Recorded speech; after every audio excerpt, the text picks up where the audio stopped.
அனைவருக்கும் வணக்கம். இந்த வீடியோ பதிவில் நம்ம என்ன பார்க்க போறோம் அப்படின்னா, பிரபஞ்சம்னு இப்ப எல்லாரும் சொல்றாங்களே, பிரபஞ்ச சக்தினா என்ன, அது என்ன, பிரம்ம முகூர்த்த விளக்கு ஏன் ஏத்தணும், அந்த பிரபஞ்சத்தை நம்ம எப்படி பேசணும், பிரபஞ்சத்துக்கிட்ட எப்படி நம்ம வேண்டணும் அப்படின்னு சொல்லி நிறைய சிஸ்டர் காலையில நான் விளக்கேத்துறதை பார்த்து நிறைய பேர் ஏத்தி பயனும் அடைஞ்சிருக்காங்க. அதே மாதிரி அது என்ன பேசுறது, எப்படி பிரபஞ்சத்துக்கிட்ட பேசுறது, பிரபஞ்சம்னா என்ன அப்படிங்கிறது நிறைய பேருக்கு சந்தேகங்கள் இருக்கலாம். அதெல்லாம் பாத்தீங்கன்னா இன்னைக்கு பிரதோஷ நாள்ல, அந்த நமச்சிவாயனுக்கு உரிய இந்த அற்புத நாள்ல, அதுவும் வாரத்தின் முதல் நாளான ஞாயிற்றுக்கிழமையில இந்த வீடியோ பதிவை சொல்லணும்னு இருக்கு. கண்டிப்பா நீங்க வீடியோவை ஸ்கிப் பண்ணாம பாருங்க. எல்லாராலையும் கடவுளை நெருங்க முடியும். இவங்கதான் பக்கத்துல போகணும், இவங்கதான் பூஜை பண்ணணும், இவங்களுக்கு தான் கடவுள் அருள் செய்வாரு அப்படிலாம் இல்லை. நீங்க யார் மேல ரொம்ப அன்பு வைக்கிறீங்களோ அந்த அன்பு திரும்ப பல மடங்கு கிடைக்கும். அது மனுஷங்கள்ட்ட கிடைக்குதோ இல்லையோ, கடவுள்கிட்ட கண்டிப்பா கிடைக்கும். நம்ம கர்மாவுக்கு ஏற்ற மாதிரி நம்மளை பக்குவப்படுத்துறதுக்காக சில சோதனைகளை அவர் கொடுத்தாலும், நம்ம உண்மையா அவரை நேசிக்கும் போது, நான் தெரிஞ்சோ தெரியாமலோ ஏதோ ஒரு தவறு பண்ணியிருப்பேன், அதனால நான் தண்டனை அனுபவிக்கிறேன், இந்த தண்டனைக்கு அப்புறமாவது எனக்கு நல்ல வாழ்க்கையை நீ கொடுக்கணும் அப்படின்னு சொல்லி அவர் காலை கெட்டியா பிடிச்சுக்கிட்டோம் அப்படின்னா எந்த ஒரு துயரமும் நமக்கு வராது. ஸோ அதை பத்தி தான் இந்த வீடியோ பதிவுல பார்க்க போறோம். வீடியோவை ஸ்கிப் பண்ணாம பாருங்க. அப்பதான் நீங்க காலையில பிரம்ம முகூர்த்தத்துல ஏத்துற விளக்குக்கு எவ்வளவு ஒரு பயன் இருக்கு, எவ்வளவு ஒரு பலன் இருக்கு, எப்படி ஒரு சக்தி இருக்கு, நம்ம எப்படி ஒரு சக்தியான ஆற்றலை பெறணும் அப்படிங்கிறது உங்களுக்கு புரியும். இப்ப வாங்க நம்ம வீடியோக்குள்ள போகலாம். நேத்து நான் 16 நாள் எங்களுக்கு அந்த காரியம்லாம் முடிஞ்சிருச்சு. அதனால பூஜை ரூம் நேற்று சனிக்கிழமையே நல்லா சுத்தபத்தமா கிளீன் பண்ணிட்டேன்.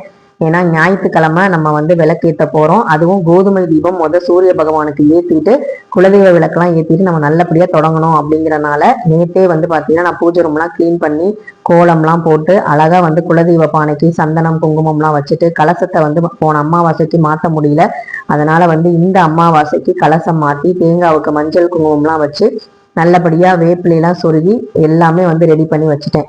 இன்னைக்கு காலையில எழுந்திரிச்சு பூ போட்டு நெய் ஊட்டி நான் சாமிக்கு தீபம் ஏத்தினேன். நெய் தீபம் ஏத்துறது அப்படிங்கிறது ரொம்பவே நல்லது, விசேஷமானது. ஆனா எல்லா நாளுமே நம்மளால நெய் வாங்கி ஏத்த முடியாது. அதனால முக்கியமான தினங்கள்ல ஏத்தலாம் அப்படின்னு சொல்லி தான் நான் ஏத்துவேன். சரி, ரொம்ப நாள் கழிச்சு நம்ம விளக்கு ஏத்துறோம், அதுலயும் நம்ம நெய் தீபமா ஏத்தினா இன்னும் நல்லா இருக்கும். அதுவும் இன்னைக்கு பிரதோஷம், சிவபெருமானுக்கு உரிய விசேஷமான நாள். அந்த நாள்ல நெய் தீபத்தோடய ஸ்டார்ட் பண்ணலாம்னு சொல்லிட்டு இன்னைக்கு ஏற்றியிருந்தேன். அது மட்டும் இல்லாம நேத்து சனிக்கிழமையை நான் கிளீன் பண்ணிட்டு முதல்ல போய் நமச்சிவாயனுக்கு ஒரு விளக்க போட்டுட்டு, இனிமே பூஜை எந்த தடையும் இல்லாம நல்லபடியா நடக்கணும். அப்படியே தடை வந்தாலும் என்னுடைய மனசு எந்த ஒரு சூழ்நிலையும் விலகி போகக்கூடாது. அதாவது ஒரு வெறுமையா ஃபீல் பண்ணாம, நீ எப்பவுமே என் கூட இருக்கிறங்கிற தைரியத்தோட எப்படி இந்த 15 நாள நான் பிரபஞ்சத்தோட நான் கடவுளை பார்த்தனும், அதே மாதிரி தொடர்ந்து பார்க்கணும். விளக்கு ஏத்துறது, பூ போடுறது, நம்ம சாமி கும்பிட்றதெல்லாம் தாண்டி மனசுல கடவுளை எந்த அளவுக்கு நினைக்கிறோம் அப்படிங்கிறதுலாம் ரொம்ப ரொம்ப முக்கியம். ஸோ அதை பற்றிலாம் இந்த வீடியோவில் நம்ம தெளிவாக பார்க்கலாம். உங்களுக்கும் பக்திங்கிறது ரொம்ப கஷ்டமான விஷயம் இல்லை, அது ஒரு சாதாரண விஷயம்தான். அதுக்கு தேவையானது என்ன, அதுக்கு தேவையானது உண்மையான அன்பு தான் அப்படின்னு தெரிஞ்சுக்கிட்டாலே போதும். உங்களுடைய பக்தி ரொம்ப எளிமையாயிரும். எவ்வளோ விளக்கு நம்ம வீட்டில் ஏற்றினாலும் நம்மளுடைய எண்ணம் கரெக்டாக இருக்கணும். நம்மளுடைய செயல் நல்லதா இருந்தா, கடவுளுக்கு பிடிச்ச மாதிரி இருந்தா, ஒரு சின்ன அகல் விளக்குல கூட அவங்க வருவாங்க. நீங்க விளக்கே ஏத்தாட்டியும் உங்க உள்ளத்துல அவங்க நிறைஞ்சிருப்பாங்க. சரி, ஃபர்ஸ்ட் பிரபஞ்சம் அப்படின்னா என்ன அப்படின்னு பாத்துக்கோங்க. பிரபஞ்சம் அப்படின்னாலே நம்ம என்ன சொல்லுவோம், பஞ்சபூதங்களும் நிறைந்ததுதான். இந்த வான்வெளி எல்லாமே சேர்த்ததுதான் ஒரு பிரபஞ்சம், அந்த உலகம் அப்படின்னு சொல்லக்கூடியது. அந்த பிரபஞ்சத்துல என்ன இருக்கும் அப்படின்னா, நிலம், நீர், காற்று, ஆகாயம், பூமி, இந்த 5ம் சேர்ந்ததுதான் பஞ்சபூதங்கள். இந்த பஞ்சபூதங்கள் பாத்தீங்கன்னா 5 மூர்த்திகளான பிரம்மன், ருத்ரன், மகேஸ்வரன், சதாசிவன், விஷ்ணு அப்படின்னு பஞ்சபூத சக்திகளை கொண்டது. அதே மாதிரி பஞ்ச சக்திகளான பராசக்தி, ஆதிசக்தி, இச்சாசக்தி, கிரியாசக்தி, ஞான சக்தி, இந்த மாதிரி 5 சக்திகளையும் கொண்டதுதான் இந்த பிரபஞ்சம். இந்த பிரபஞ்சத்தை நம்ம எப்படி நம்ம பிரபஞ்சத்துக்கிட்ட பேசுறது அப்படின்னா, இதுக்கு ஒரே ஒரு மொழி தான் இருக்கு. அந்த மொழிய, அந்த மந்திரத்தை சொன்னாலே போதும், நம்ம பிரபஞ்சத்துக்கிட்ட ஈஸியா நெருங்க முடியும். ஒரு சிறு உதாரணம் நான் சொல்லிடுறேன். நம்ம பாத்தீங்கன்னா இந்த தலைவனுக்கு, அதாவது கடவுள்களுக்கே தலைவன் ஆகணும் அப்படின்னு நம்ம யாரை சொல்லுவோம் அப்படின்னா நமச்சிவாயனை தான் சொல்லுவோம். ஏன்னா நம்ம வாழும் போதும் சரி, வாழ்ந்த பிறகு நம்மளுடைய ஆன்மா நம்ம எங்க போகுதோ அங்க சிவபெருமான் தான் நம்ம கிட்ட சுடுகாட்டுல கூட கை கொடுக்கிற தெய்வம் சொல்லி நான் ஏற்கனவே ஒரு வீடியோ போட்டிருப்பேன். அந்த மாதிரி நம்ம இறந்த பிறகு கூட நம்ம ஆன்மா கஷ்டப்படக்கூடாதுன்னு நினைச்சு நமக்கு கை கொடுத்து நம்மளை அரவணைக்கிற ஒரு தெய்வம் யாரு அப்படின்னா அது சிவபெருமான் மட்டும்தான். அவரை தான் வந்து பாத்தீங்கன்னா நம்ம பஞ்சபூத ஸ்தலங்கள் அவருக்கு தான் இருக்கு. அதாவது நிலம், நீர், காற்று, நெருப்பு, ஆகாயம், இந்த எல்லாத்துக்கும் வந்து பாத்தீங்கன்னா ஒவ்வொரு அம்சமாக ஒவ்வொரு இடத்துல அவர் வந்து விளங்குறாரு சக்தியாக. அப்படி என்ன அப்படின்னு பாத்தீங்கன்னா, நிலம் அப்படின்னு சொல்லும் போது பூமாதேவியை குறிக்கும். காஞ்சி ஏகாம்பரேஸ்வரர், காஞ்சிபுரத்துல இருக்கக்கூடிய ஏகாம்பரேஸ்வரர் இறைவன் வந்து பிருத்திவி லிங்கமாக வந்து அருள்பாலிக்கிறார். அடுத்து நீர், எங்க ஊர் திருச்சியில இருக்கிற திருவானைக்காவில் சம்புகேஸ்வரர், இங்கு மூலவர் வந்து பாத்தீங்கன்னா அப்பு லிங்கமாக காட்சி தருவாரு. இன்னமும் மூலஸ்தானத்துல அங்க சுத்தி வந்து பாத்தீங்கன்னா ஜலம் வந்து, அதாவது நீர் வந்து இருக்கும். அதே மாதிரி நெருப்பு, தேஜஸ்ன்னு சொல்லுவோம் இல்லையா, நெருப்பு வந்து பாத்தீங்கன்னா உங்க எல்லாருக்குமே தெரியும், ஆதியும் அடியும் முடியும் காண முடியாத ஒரு அற்புதமான ஜோதி வடிவமாக காட்சி கொடுத்த நம்மளுடைய திருவண்ணாமலை அண்ணாமலையார் தான் இங்கு வந்து ஜோதி வடிவமா, அதாவது அக்னி லிங்கமா காட்சி தராரு. காற்று, காற்று அப்படின்னு சொன்னாலே நம்ம கண்ணுக்கு தெரியாது, ஆனா அது இல்லாம நம்மளால இருக்க முடியாது. ஒரு கடவுள் போல அதை உணரதான் முடியும். அப்படிப்பட்ட அந்த காற்றுக்கும் கூட ஒரு ஸ்தலம் வந்து இருக்கு. ஸ்ரீ காளஹஸ்தி அப்படின்னு சொல்லக்கூடிய அந்த இடத்துல இங்க ஏற்றக்கூடிய அந்த கற்பூர நாடா வந்து பாத்தீங்கன்னா காத்துக்கு ஏத்த மாதிரி அசையும் தன்மை கொண்டதான். அப்படிப்பட்ட ஒரு அற்புதமான வாயு லிங்கமாக வந்து இங்க காளஹஸ்தியில வந்து இறைவன் வந்து இருக்காரு. ஆகாயம், சிதம்பரம் நடராஜர் கோயில் உருவமற்ற வெற்ற வெளியில ஆகாய வடிவமாக இங்க காட்சி தராங்க. அதுதான் வந்து பாத்தீங்கன்னா நம்ம சிதம்பர ரகசியம்னு சொல்றோம் பாத்தீங்களா. இது என்ன பெரிய சிதம்பர ரகசியமான்னு கேட்கிறோம்ல. அங்க வெற்ற வெளியில அங்க நடராஜர் வந்து உருவமாவும் இருப்பாரு, உருவமற்ற அருவமாவும் இருப்பாரு. வெற்றி வெளியில அந்த ஆகாயத்தை நம்ம வணங்குறது தான் வந்து பாத்தீங்கன்னா சிதம்பர ரகசியம். நம்மளுடைய மாயையெல்லாம் அகன்று அங்க இறைவனை நம்ம வந்து நம்ம மனக்கண்ல வந்து தேடுறதுதான் வந்து பாத்தீங்கன்னா அந்த சிதம்பரத்தோடைய ஒரு அற்புதமான வழிபாடு. அங்க வந்து ஆகாய லிங்கமாக காட்சி தராரு. அதனாலதான் வந்து பாத்தீங்கன்னா நம்ம காலையில பிரம்ம முகூர்த்தத்துல எந்திரிச்சு வெளியில வந்து அந்த சுத்தமான காற்று, அந்த ஒரு ஈரப்பதமாவும் இல்லாம ஒரு வறண்டும் இல்லாம ஒரு ஒரு மென்மையான ஒரு நிலத்துல அந்த காலை வந்து நம்ம பதிச்சு பூமியில பதிச்சு சுத்தமான காற்றை சுவாசிச்சு ஒரு சுத்தமான ஒரு பளிச்சுன்னு இருக்கக்கூடிய அந்த ஆகாயத்தை, சூரியன் வர்றதுக்கு முன்னாடி இருக்கக்கூடிய அந்த ஆகாயத்தை நம்ம ஜோதி வடிவமா விளக்கு ஏற்றி நம்ம வந்து மனசார வணங்கும் போது அந்த மனசு வந்து கொஞ்சம் அமைதியாகும். அதே மாதிரி அந்த நமச்சிவாயனோட அருள் நமக்கு பரிபூர்ணமா கிடைக்கும். இப்ப பிரம்மமுகூர்த்த நேரத்துல நம்ம எந்திரிச்சு அபிஷேகம் பண்ணணும், ஆராதனை பண்ணணும்லாம் இல்லை. நீங்க எதுவுமே பண்ணாம கைகால் முகம் கூட கழுவிட்டு வந்து வெளியே வந்து நின்று அந்த வெட்ட வெளியில அந்த சுத்தமான காற்றை, அந்த சுத்தமான நிலத்துல சுத்தமான ஆகாயத்தை பார்த்து நல்லபடியா உங்க மன ஒளியில அந்த வெளிச்சத்துல அந்த கையை ரெண்டு கையும் கூப்பி நீங்க வந்து வழிபாடு செய்யுங்க. பிரபஞ்ச சக்தி அப்படிங்கிறது உங்களுக்கு பரிபூரணமா கிடைக்கும். இதுக்கு பெரிய மந்திரம்லாம் ஒன்றும் கிடையாது. உங்களுக்கு நம்ம நமச்சிவாயனே வந்து பாத்தீங்கன்னா பஞ்சபூத சக்தியாக விளங்கக்கூடியவர். அவருக்கு வந்து ஓம் நமச்சிவாயா அப்படிங்கிற அந்த நமச்சிவாயாங்கிற 5 எழுத்து மந்திரம் தான் நான் சொல்லக்கூடிய பிரபஞ்சத்துக்குள்ள பேசக்கூடிய ஒரு அற்புதமான மொழி. எனக்கும் பிரபஞ்சத்துக்கும் இடையில இருக்கக்கூடிய ஒரு மொழி எளிமையானது, அது ஓம் நமச்சிவாயா. இதை சொன்னாலே போதுமானது. நம்ம வந்து பிரபஞ்சத்துக்கிட்ட பேசின மாதிரிதான்.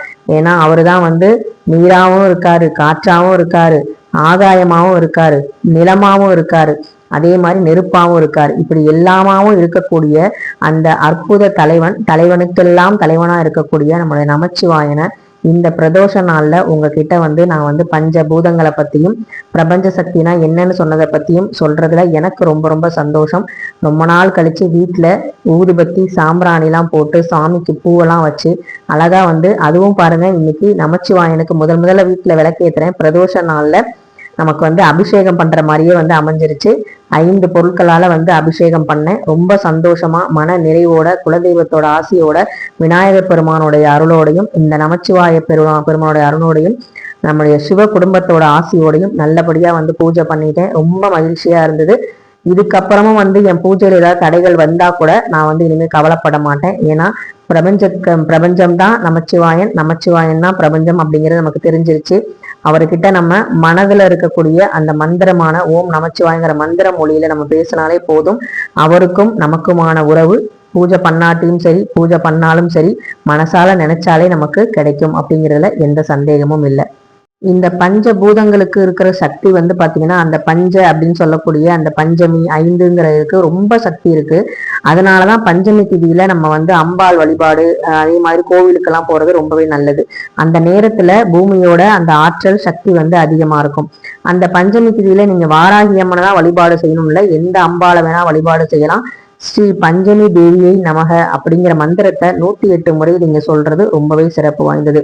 அதே மாதிரி டெய்லியும் வந்து நீங்க காலையில பிரம்மமுகூர்த்தத்துல எந்திரிக்கும் போது பஞ்சபூதத்திகா தேவகா அப்படிங்கிறத பஞ்ச தோஷங்கள் வந்து விலகிறதுக்காக 16 முறை சொல்லலாம். பஞ்ச பூதத்திகா தேவகா அப்படிங்கிற அந்த ஸ்லோகத்தை 16 முறை நீங்க வந்து பஞ்சபூத அந்த தோஷங்கள்னால இருக்கு அப்படின்னா உங்களுக்கு விலகணும் அப்படின்னு நீங்க நினைக்கிறீங்க அப்படின்னா, நீர்னால ஏதாவது பிரச்சனை, நெருப்புனால ஏதாவது பிரச்சனை அடிக்கடி ஏற்படுது அப்படின்னா நீங்க இந்த மந்திரத்தை 16 முறை நீங்க சொல்லி அந்த பஞ்சபூத சக்திகளான அந்த 5 மூர்த்திகளோட சக்தியையும் பஞ்ச சக்திகளான பராசக்தி, ஆதிசக்தி, இச்சாசக்தி, கிரியாசக்தி, ஞானசக்தி இவங்களோட ஆசையோட நல்லபடியா நம்ம வாழ்க்கை வந்து நல்லபடியா இருக்கும், நல்லபடியா நம்ம வாழ்வோம், சந்தோஷமா இந்த பிரபஞ்சம் நம்மளை வாழ வைக்கும் அப்படின்னு சொல்லி நன்றியை வந்து டெய்லியுமே சொல்லுங்க.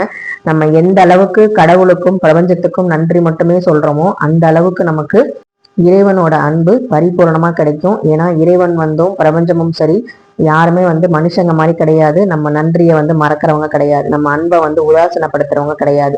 அவங்க காலில் விழுந்தீங்கன்னா வேற யார் காலிலையும் நீங்க விழாத அளவுக்கு அந்த நமச்சிவாயன் நம்மளை வந்து காத்தருள்வார். அந்த சிவ குடும்பம் நம்மளை காத்தருளும் அப்படிங்கிறதுல எந்த சந்தேகமும் இல்லை. சிவ குடும்பம் அப்படின்னாலே அதுல நாராயணனும் வருவாரு. ஏன்னா நாராயணனும் வந்து பாத்தீங்கன்னா சிவனுடைய தங்கையினுடைய கணவர் தான். அப்ப எல்லாருமே வந்து சிவ குடும்பம் தான். சிவம் இல்லையே சக்தி இல்லை, சக்தி இல்லையே சிவம் இல்லை அப்படிங்கிற மாதிரி நமச்சிவாயன் இல்லைன்னா நாடே இல்லை அப்படிங்கிற மாதிரிதான் நான் வந்து உணர்றேன். ஸோ நீங்க சிவபெருமான் வழிபாடு செய்யாட்டியும் மனதார நமச்சிவாயா அப்படிங்கிற மந்திரத்தை சொல்லுங்க.